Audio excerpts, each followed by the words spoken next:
కుష్టు రహిత సమాజం కోసం ప్రతి ఒక్కరూ తమ వంతు కృషి చేయాలన్నారు ఆదిలాబాద్ జిల్లా కుష్టు నివారణ అధికారి డాక్టర్ గజానన్. కుష్టు నివారణ పక్షోత్సవాల ముగింపు సందర్భంగా తాటిగూడ ప్రభుత్వ ఉన్నత పాఠశాలలో ఏర్పాటు చేసిన కార్యక్రమంలో పాల్గొన్నారు. విద్యార్థులకు కుష్టు వ్యాధి గురించి అవగాహన కల్పించారు.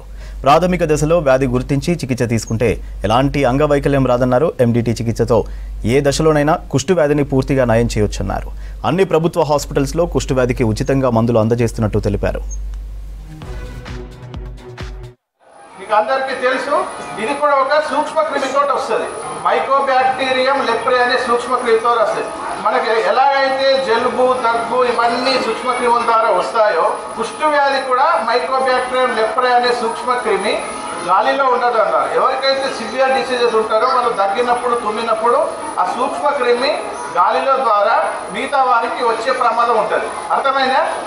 అవి ఆ సూక్ష్మక్రిములు మన శరీరంలోకి వెళ్ళినప్పుడు అవి చర్మం దగ్గర స్థిరపడతాయి. చర్మము మరియు నర్వస్ టిష్యూ. అప్పుడు స్థిరపడినప్పుడు మనకి ఇక్కడ మచ్చలు వస్తాయి. ఏ మచ్చలు వస్తాయి? అవి తెలుపు రంగు, గోధుమ రంగు మచ్చలు, ఆయిలీ స్కిన్ ఉంటుంది.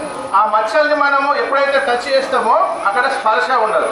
వాళ్ళే లెప్రసీ పేషెంట్స్. అంటే ఎప్పుడైతే మనం ఇనిషియల్ స్టేజ్లో ట్రీట్మెంట్ తీసుకోలేదో సివియర్ డిఫార్మిటీస్ వచ్చేసేసి, అల్సర్స్ వచ్చేసేసి డిఫార్మిటీస్ వచ్చేస్తాయి అన్నట్టు, అంగవైకల్యంగా మారుతారు.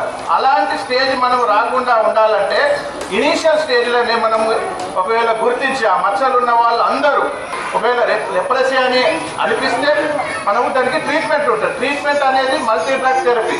ఆ మల్టీ డ్రగ్ థెరపీ అనేది మనం తీసుకుంటుంటే ఈ 6 నెలల్లో ఇటువంటి వ్యాధిని 100% మనం క్యూర్ చేయగలుగుతాం.